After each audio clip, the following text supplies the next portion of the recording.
ఈ వీడియోలో మనము బయాలజీ సబ్జెక్టుకు సంబంధించి ప్రత్యుత్పత్తి పునరుత్పాదక వ్యవస్థ 8వ తరగతికి సంబంధించినటువంటి అంశం మీద ఆ లెసన్ మీద బిట్స్ను ప్రాక్టీస్ చేయబోతున్నాము.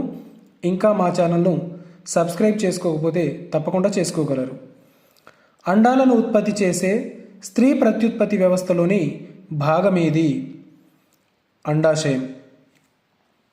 శుక్రకణం అండంతో కలిసే ప్రక్రియను ఏమంటారు? శుక్రకణం అండంతో కలిసే ప్రక్రియను ఏమంటారు? ఫెర్టిలైజేషన్. పురుష ప్రత్యుత్పత్తి వ్యవస్థలోని ఏ భాగం శుక్రకణాలను ఉత్పత్తి చేస్తుంది? పురుష ప్రత్యుత్పత్తి వ్యవస్థలోని ఏ భాగం శుక్రకణాలను ఉత్పత్తి చేస్తుంది? టెస్టిస్.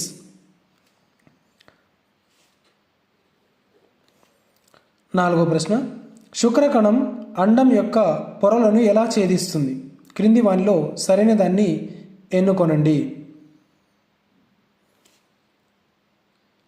అండ కవచాన్ని రసాయనాలతో కరిగించడం ద్వారా.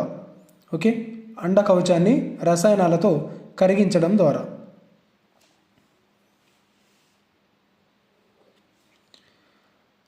ఐదో ప్రశ్న, అండ శుక్రకణాల కన్నా పెద్దదిగా ఉంటుంది.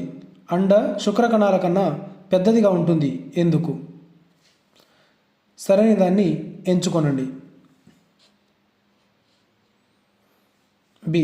ఫలదీకరణ అనంతరం పెరుగుదలకు కావలసిన పోషక పదార్థాలను కలిగి ఉంటుంది.